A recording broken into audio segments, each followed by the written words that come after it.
This is Cannaramic, and we're bringing you cannabis like you've never seen it before. I'm so excited, I can't even contain it, to talk with Lauren Wilson, who is the author of the book of my life, The Cannabis Bible for Me, Healing with CBD. I told you, look at what I did to this book. It's like written in, it's torn up, it's like water drippings, it's sticky notes. That's how good this book was in terms of really helping me as a primer to get it. I was looking for something for everyday people to really be able to get it.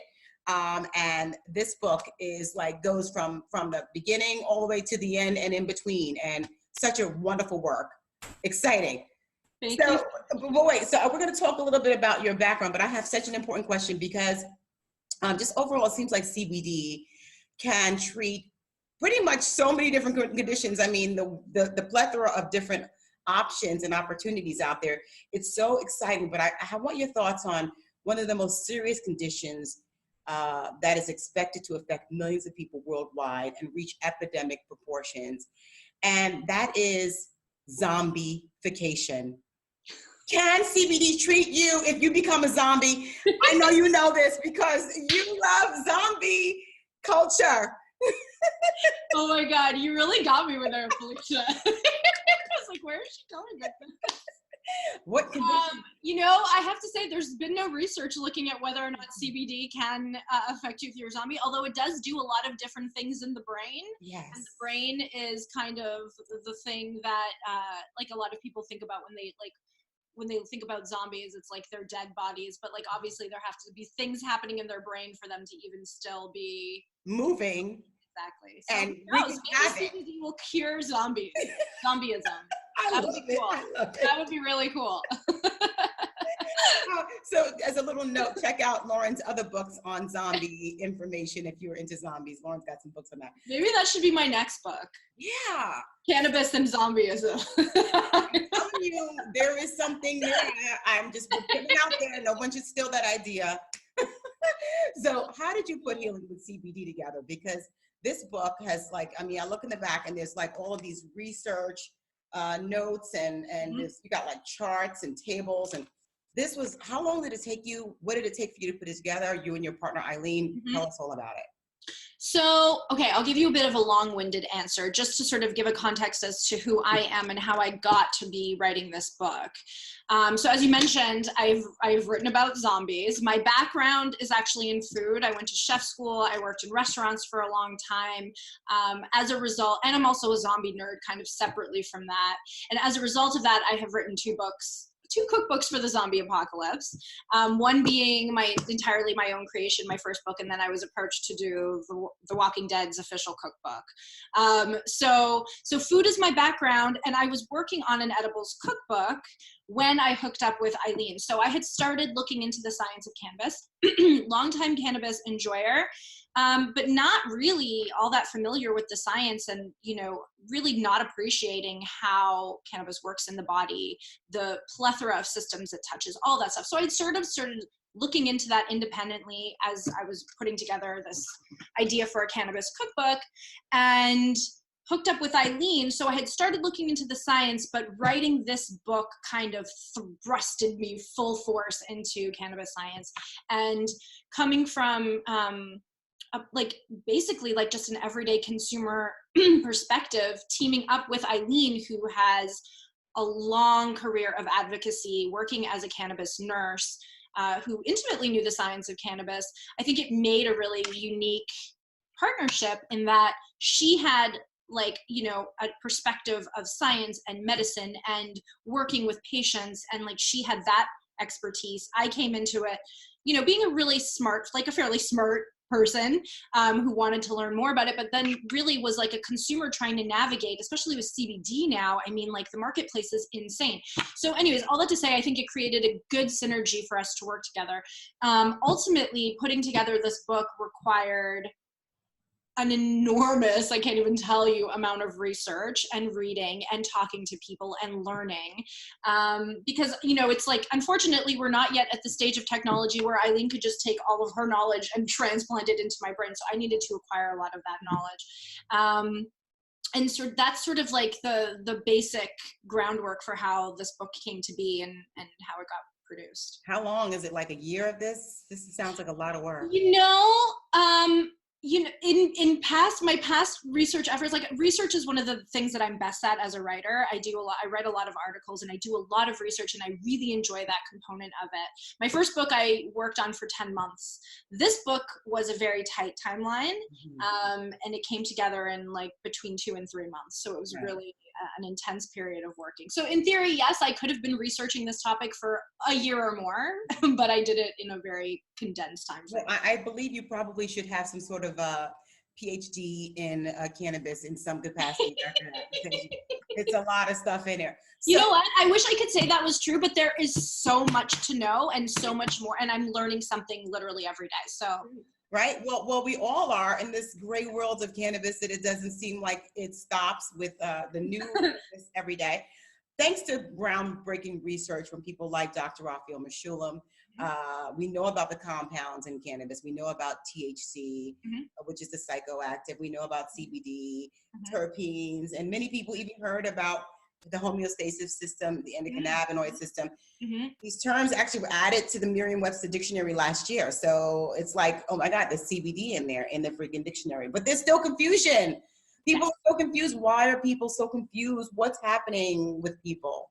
Well, that's a great question. And I think that the confusion comes from as a result of lots of different things happening in the industry at once. So one, I think the average consumer, myself included, probably doesn't know a lot about the science of it. But now, especially with CBD becoming so prevalent and people talking about the medicinal qualities of CBD. I mean, THC has had medical qualities, medicinal qualities. They've been researched for a lot longer than CBD has, but it seems that this upswell of CBD popularity is sort of putting that on the average person's radar a little more. So now they want to understand these things a little more. In and of themselves, the topic is confusing and intricate and complex, and cannabinoids interact in our bodies in a myriad of different ways. So that's a big hunk of knowledge and confusion, a source of confusion. Then we've got like all of the changes that are happening, both at the federal and the state level with legality, regulation. We've got the farm bill that just happened. Now we've got hemp, like CBD. Really, most people are buying CBD from hemp sources. So what's the difference between hemp and cannabis or marijuana? And like, that's a whole other can of worms, right?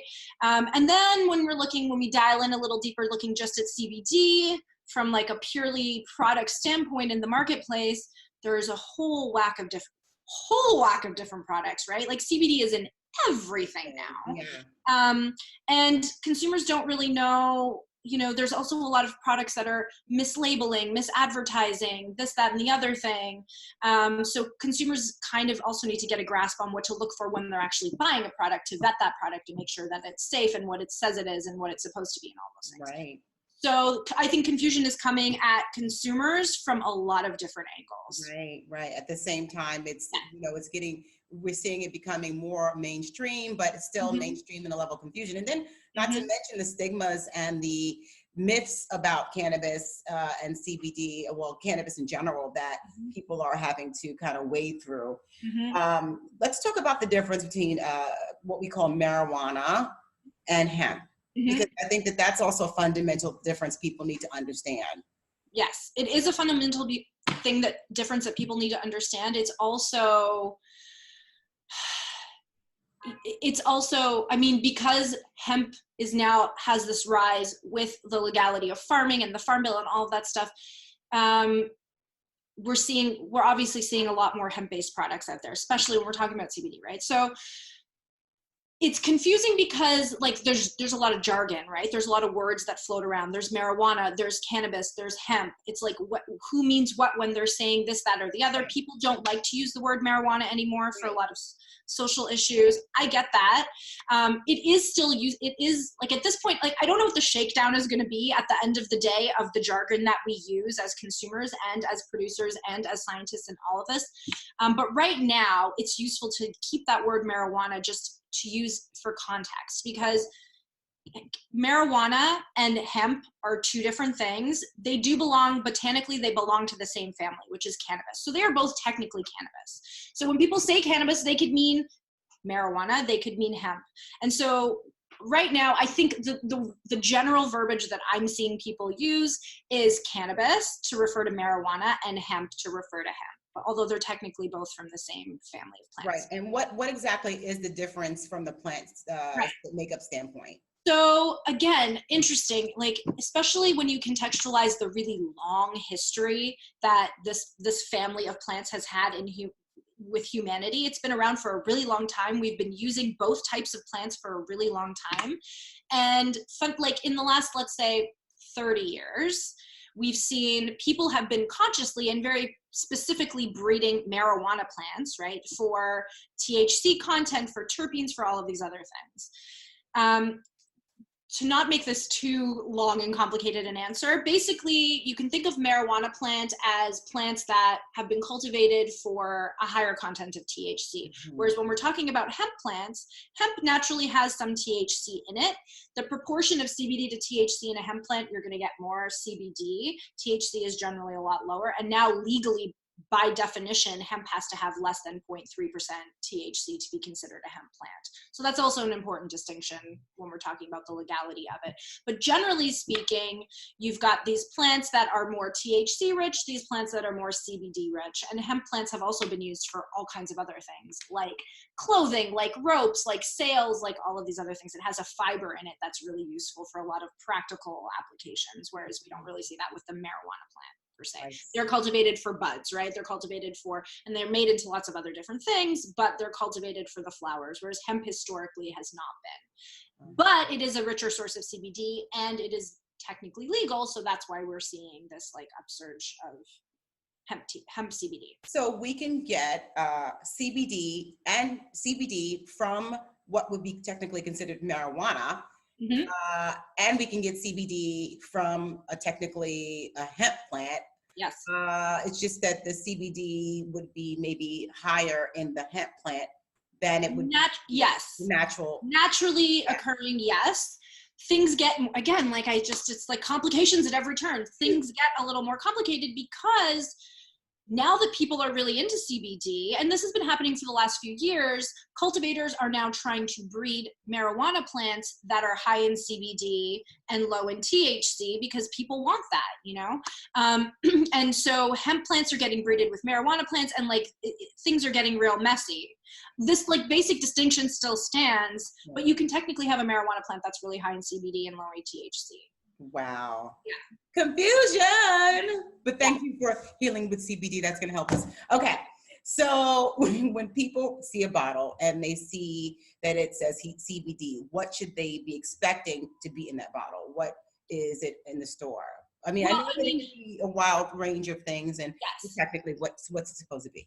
So if you're talking about, you know, products that you can get on the internet or, you know, now, is it CVS that's going to be starting to carry CBD products? Yeah. Right. So those are almost certainly going to be hemp-derived products. Mm-hmm. You can also get CBD products that are touting high quantities of CBD that are derived from marijuana plants. Mm-hmm. And you're going to see those in states with either legal medical programs, but probably more so adult use programs. Mm-hmm. So when you look at a bottle, basically when you look at a bottle and it says that's a whole other issue as far as labeling goes, because the FDA, so now with the passage of the Farm Bill, the FDA has to kind of sort out what the labeling requirements are going to be. There's issues where it's like, are we talking about a product that the CBD content has been like ramped up? So like a distillate, right? Something that's like pure CBD. That's different than something that they call like a full spectrum, where you're just deriving the natural profile from a plant and keeping that intact. So like, again, it's like, when you look at what do you like? Get a little more specific with me in terms of what you mean when you say a product with CBD in it. So your expectation is that it is a hemp-derived product, because if it's in a regular store at this point in a state that is not a legal adult use state, and even if it was, it wouldn't be in a regular store, it would be in a 21 store. But if it says CBD, it is hemp-derived. It probably has less than 0.3% THC. It should. And talk a little bit about reading, being able to read the testing. Right. Oh, and the labels. Yeah. The labels. So it depending on the product. Some products may like have something on the bottle that says 350 milligrams of CBD. And that could be for the entire, let's say it's a tincture, or it could be capsules or whatever. Some products break it down. Like the labeling is actually getting a lot better. They'll say, you know, if it's a tincture, you've got a bottle of oil, right? You've got your little squeezy dropper that's in there. You pull out one of those droppers. Generally, that's 1 milliliter of oil. And the label would say 1 milliliter of oil contains 10 milligrams of CBD. So that's an important thing to look for in terms of like understanding how much you're taking and dosing and all of that. And this isn't generally on a product label, but a thing that consumers should ask for and look for, if the producer isn't already providing it, are lab tests or certificates of authenticity. So basically products need to be tested to confirm. If you're saying that there's 350 milligrams of CBD in this bottle, then that can be tested to be verified, because that's something that the FDA, when they have looked at labeling in the past, they found that CBD products are notoriously mislabeled as far as quantity, both they're like over-labeled and under-labeled. Mm-hmm. So lab tests will verify that what they're saying is in there is in there. Lab tests also look at things like pesticide content, heavy metals. So hemp especially is a plant that pulls up a lot of stuff from the earth. Mm-hmm. So heavy metals is an issue there. So lab tests will say whether or not there are heavy metals present, whether or not there are pesticides present. And if a product, generally this is like the biggest takeaway for a consumer, is if a product or a producer is not willing to provide you with those tests, or they don't do them, then you should be looking for another product. Uh-huh. Because at this point in the game, and also, I mean, there's issues with importing hemp sources from abroad, from countries that maybe don't have very rigorous environmental and consumer protections.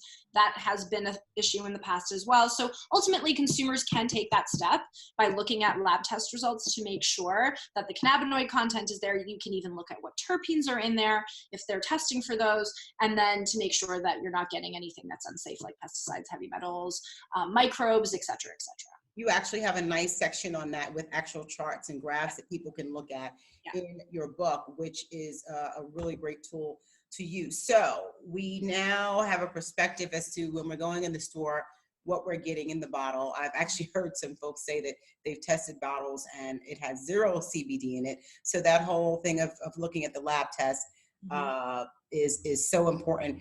I wanted to just quote you, what you say in your book on page 89, that the main benefit CBD confers to humans is as an anti-inflammatory. Mm-hmm. How does CBD work in our body? So talk about inflammation being, for most illnesses being a common. Yeah.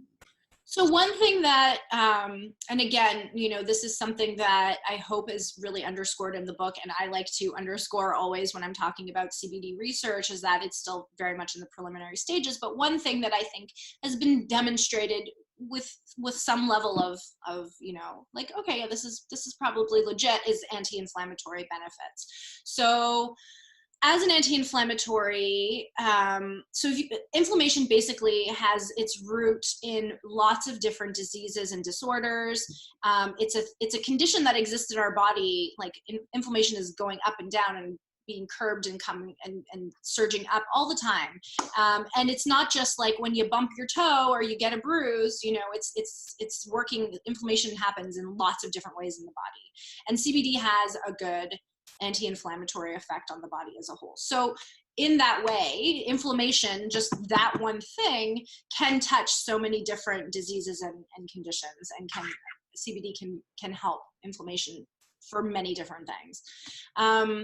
And I mean, the primary, so do you want to get into specifics as far as like the endocannabinoid system and how that works? Just a little breakdown of that, because I think people need to understand how it works. When a person takes CBD in their bodies, what is happening with their cannabinoids? Like, how does the endocannabinoid system, what Right. So I'm sure you've probably talked about this with other guests, but, humans all mammals, lots of different creatures on this planet Earth have an endocannabinoid system. And that is a system that is the reason why cannabis works for us. That's the reason why cannabis does anything in our bodies to begin with, is that we have these systems of receptors in our bodies sit atop our cells, and they, when cannabinoids are floating around in our body, they like, oh, I know what that is. I can use that. And they pick them up and they use them.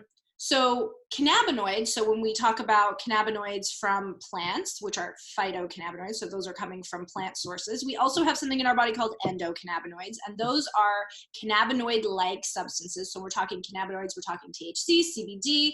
Our body produces molecules that are kind of like those.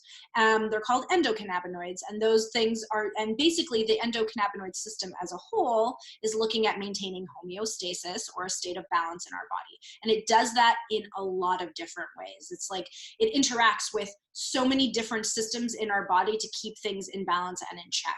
And so when you take CBD or when you take THC or whatever, it has a big wide range of effects and interacts with lots of different systems in our bodies, which is why, again, we can see all these different seemingly unrelated effects, you know, when it's helping our appetite, it's helping our sleep, it's helping inflammation, it's helping pain, it's helping psoriasis, it's helping us. It's because we have this system that's kind of like, you can think of it as like a taskmaster. The endocannabinoid system is like a taskmaster in our body that is helping all these other systems do what they need to do and maintaining a sense of balance so no one system goes out of control. Right. So if we've already got an endocannabinoid system and we have elements in our bodies that are actually look very similar chemically to CBD and THC, why do we need to take exogenous or external CBD and THC in order to get that homeostasis? Well, I mean, there could be a lot of different reasons for that. So every body and every endocannabinoid system is different. And so my endocannabinoid system I might have different levels, you know, of anandamide, which is a cannabinoid or an endocannabinoid that our body produces, than you do. So for me, CBD might really help with anxiety because my body is already not producing a lot of anandamide, whereas for you, you might not have that same effect because your body is different and your system is different. So another thing is that, you know, our body doesn't, when we take in cannabinoids from, you know, marijuana or hemp or whatever, we're kind of overloading our systems, or we're giving our systems a lot. Not overloading, it has a negative connotation. I'm not trying to say that. It's just we are providing a lot more cannabinoid than what we're naturally like making. levels than what our bodies would naturally be making. And oftentimes giving our bodies that boost is what provides the therapeutic benefit. Okay. So let's get into the healing, because this is about healing. And, you know, of course, we want to caveat that this is not medical advice. You must consult your doctor, and, you know, only a doctor is able to give medical advice of this nature. So we're going to just talk about some research that has been discussed and provided about certain conditions that are chronic conditions in our country and the world, and how CBD has shown to affect these things. So your book has, I think, 27 different things, I mean, from A to Z. I was having a difficult time trying to pick out which ones, because it's like so many important ones. So I picked out 10, but we won't talk about 10. I know, I just have to decide at the last minute. We're just gonna go with some right now. We're gonna go with autism. Let's talk about autism.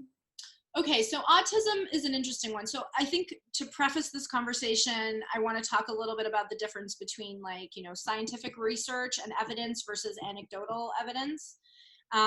So anecdotal evidence being, you know, information that we've heard from patients, we've heard from people who are using CBD for certain conditions that have experienced positive results, but there's not necessarily the science there to back it up yet.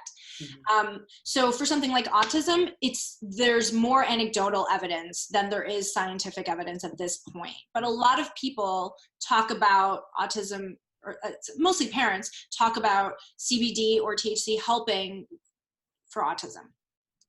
And the mechanism there, if my memory serves, is so CBD both THC and CBD, but CBD specifically interacts with our serotonin systems in our brain, our dopamine systems in our brain. And there has been some evidence or some research linking some dysfunction in the dopamine systems with autism.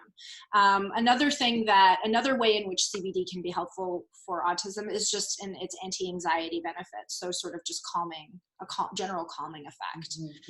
But again, it's mostly anecdotal evidence at this point for autism. Well, the good news is that one of our other speakers, Dr. Allison Moutry, is doing a study right now that he's at the University of California, San Diego, and they're doing one on CBD and autism. And actually, you'll be able to watch that talk and see what they're doing. Some exciting work where they're actually taking cells from your body, from the patient's bodies, creating mini brains from them, growing mini brains in the lab, and then being able to dose those mini brains with CBD at the same time as the patient with CBD. I was like, so interesting. Yeah.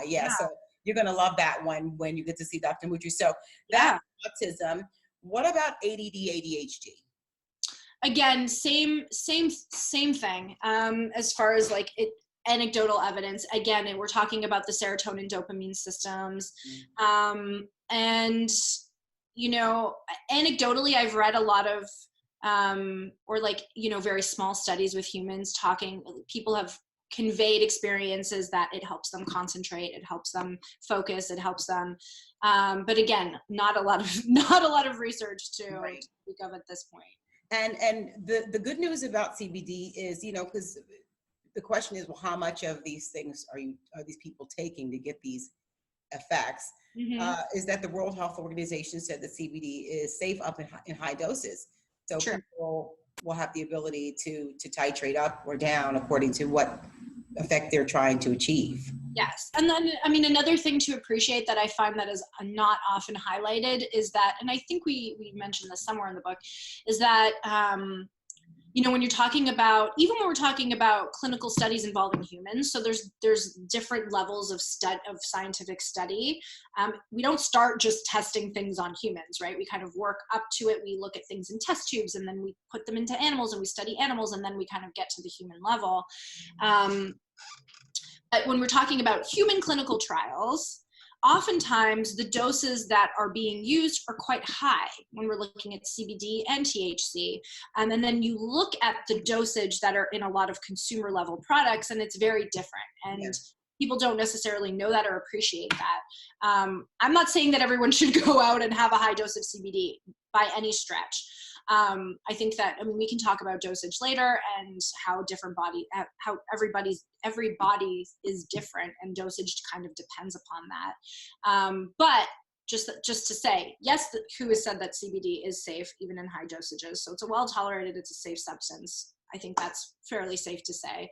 But then again, that most people don't appreciate kind of the variance in dosages that happen from person to person, from condition to condition, et cetera, et cetera. Wow. I mean, what I keep taking away from all of this in terms of what consumers or everyday people need to do in this space is that really they need to become empowered so that they can, they are and educated about their health, about themselves. I think that in our country, we have deferred our health to our health system, to pharmacological drugs, pharmaceuticals, and our doctors to know everything and to tell us everything.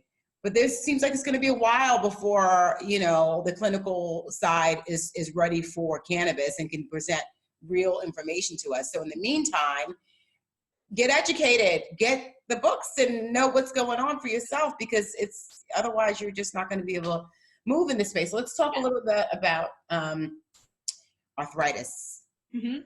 So again, anti-inflammatory benefits there are what are the most helpful for people who suffer from arthritis, both internally and topically. You know, people use a lot of, and THC is good for that too, honestly.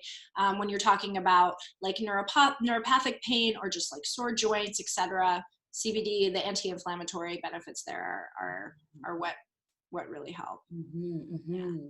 Yeah, I take CBD every day now too.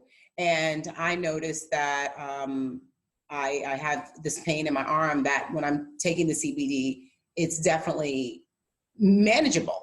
So instead of maybe taking an over-the-counter and said, which has a black box warning that says you could die or your livers and kidneys could be affected, I don't know, then this is a potential possibility for arthritis pain and joint pain. And, you know, just to kind of underscore, well, I wanted to underscore two things. One, to comment that you made previously about people getting educated. I mean, for me, that's the biggest thing that consumers can do for themselves right now is educate themselves, because it's kind of like the Wild West out there right now for CBD, right? We have so many different things changing, so many balls in the air. There isn't like consistent oversight or regulation for these things. No one's like, the FDA isn't there looking out for consumers in the same way that they are with other medical products, because of everything that's going on. So yes, I think consumers, it's really important for people to educate themselves and to at least understand. And again, like, you know, you see CBD in a fizzy drink, like that doesn't mean you should drink it. Like, you should know what you're drinking before you know what I mean? Like, I'm all for CBD, I'm all for cannabis, but I think people need to educate themselves and understand exactly what it is. Right. It's a new paradigm for us Americans and people in the world. Education. You can't rely upon someone else to tell you. So, true. But then, sorry, the other thing that I was going to say, just to underscore what you were saying as far as using CBD for pain, again, I think it really well illustrates my point that everybody is different, because I am a chronic pain sufferer. I've tried CBD for chronic pain. It does not do it for me. But it does do it for a lot of people. A lot of people use CBD for pain. But for me, the main benefits that I see in using CBD is for anxiety. It really has a really calming effect for me. And if I'm feeling anxious or whatever, like CBD like helps like that. So it's, again, everybody is different. So the taskmaster in your body says when you take CBD, anxiety is where this needs to go, calming. Yes, and exactly. And I don't think we understand the complex mechanisms well enough to say like why it works for me for anxiety, but not for you. Why it works for pain for you, but not for me. Right. Again, we're still ramping up the science on this. And it's interesting because on the one hand, you know, that's what people like about OTCs and pharmaceuticals, that they say, take one of these things and this is what you're going to get. Whereas with something like a plant, you know, or CBD, you kind of got to titrate and figure it out for yourself. So, you know, so on one hand, on the other hand. So what about lupus? I was talking, and I keep mentioning this one person who I spoke with, who is in my church, and she, I told her, listen, you're having pain associated with lupus and you have issues associated with lupus. You know, you can get a medical marijuana license to be able to treat it. And she said, you know, I don't mess with that, you know. So there's all the stigma, but CBD itself, not the marijuana with the THC, actually has some benefits for lupus. Yes. Well, so what we do know is that CBD has an impact on our immune systems. And lupus is an autoimmune disease. So what that means is that essentially my aunt has lupus. And so I have some understanding of it. It's a disease where basically your body identifies an organ, a group of organs, whatever, as a foreign entity and starts attacking them. So basically your autoimmune response is out of whack when you have lupus. And there are lots of different autoimmune diseases, not just lupus. Lupus is the most well-known. And so CBD has an effect on our immune systems. We understand that it has a dampening effect on our immune systems. So that could be useful for something like lupus. You mean it calms it down? Calms it down. It calms the immune response. So that could be useful in something like lupus, where your body has this ramped up crazy immune response that's not natural. It could be useful in that. But again, the science is just not there yet in definitively knowing. And also, I mean, lupus, autoimmune diseases are complex diseases. So we don't fully understand exactly what CBD can do, the mechanisms that are involved in dampening that immune response. And so I think that, you know, we're still, again, we're not there yet. Right. Well, here's the big one, cancer. Yeah. I mean, so cancer, there are lots of different, let's call them anti-cancer properties that we've seen with both THC and CBD. There's promise in possibly for lots of different types of cancer. Shrinking tumors is kind of like the biggest area that I've seen as far as like research support.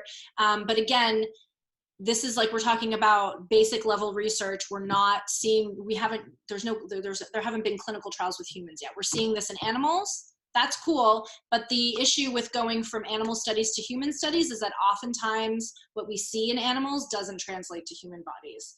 So we don't know it, but yes. That's exactly what Meshulam said. He said there's been no clinical trials for using cannabis for cancer, which is a travesty with so many people losing their lives every year. Absolutely. Cancer. Okay. We do know that it can be a good adjunct therapy for people who are going through chemotherapy and for people who are dealing with cancer, right? You know, that's the other study. We're actually going to have someone, it's University of Utah, and they're doing a study on a neuropathy associated with cancer. So we'll be able to hear something about, and that's actually a clinical trial that we'll hopefully in the next 12 to 18 months be able to get some information on. Last one. Oh God, which one am I gonna pick? Oh, will it be diabetes or obesity? What do you think?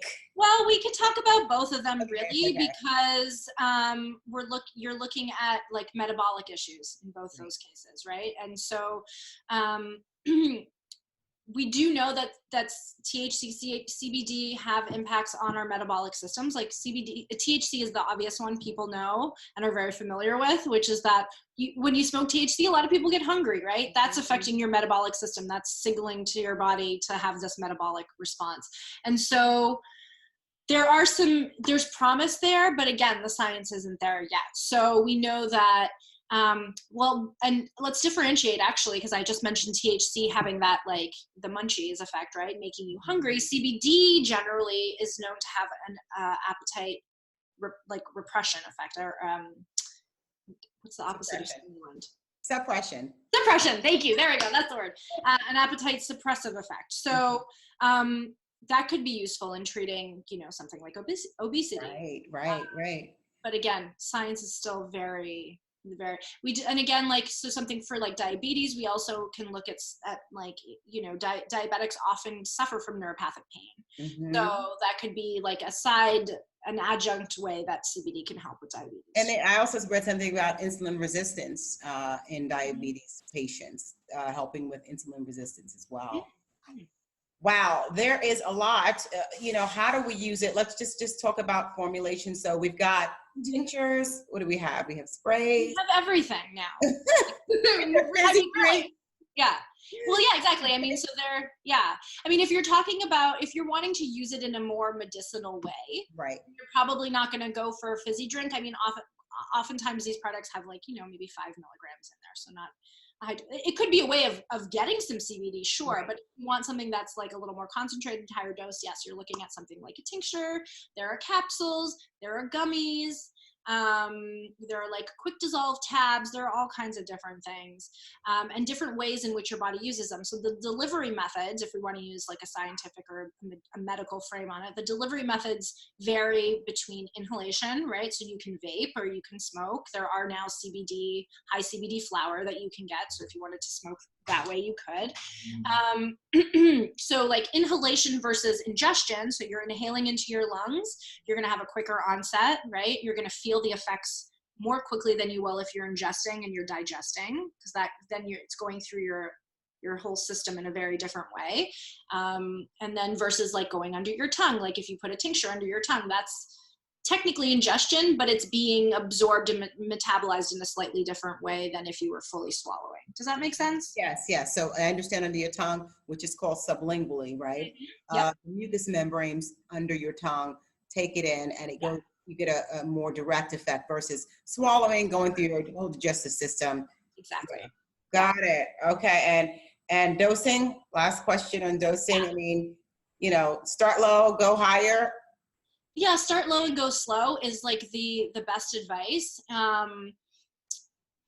There's like a little variation on that I've seen recently from Ethan Russo in a paper that he did late last year. That's like start low, start low, go slow, stay low, which is the idea that you want to get to the dosage that is effective for you. but the minimum dosage that is effective for you. So you don't want to be taking necessarily more than you need to get the relief that you're looking for. And I think that's smart. I mean, CBD, again, research is really preliminary here, but it doesn't seem that we develop a resistance to CBD in the way that we develop a resistance or a tolerance, I should say, to THC. But again, the science is pretty new there, so we still don't know. So I think the start low, go slow, stay low is a good way to do it. And then as far as like dosage goes, I hesitate to give specific numbers because every person's different. But if you start with a low dose and you kind of slowly titrate up over weeks until you start to notice benefits, that's the way to do it. Mm-hmm. Well, as expensive as CBD is, I don't think most people can afford to, be gobbling this stuff up. So you yes. keep it low, like Dr. Russo says, and try to see how it's benefiting you. I tell you, we have got a long way to go in this space, but you have covered so much ground with this book, where people are going to be able to get a little bit of a jump start from their homes and read about it, so that when they go in the store, they have a framework to start with, they have an understanding to start with, and hopefully in the next couple of years we'll be light years ahead. I don't know, it's been taking in a couple of years we're going to be 2 years in this space is a really long time. In 2 years we're going to be somewhere totally different than today. Yeah, well, I'll meet you in the future. Hopefully it's not the zombie apocalypse, but you know what, CBD is going to help us out of that too. Well, at the very least, it'll help keep us a little calmer. From the zombies. I tell you, it's fun. I enjoy it. You have definitely let us see cannabis in a way we've never seen it before. Thank you so much for all you do, my friend Lauren Wilson. Thank you, Felicia. All right, take care. Have a great one.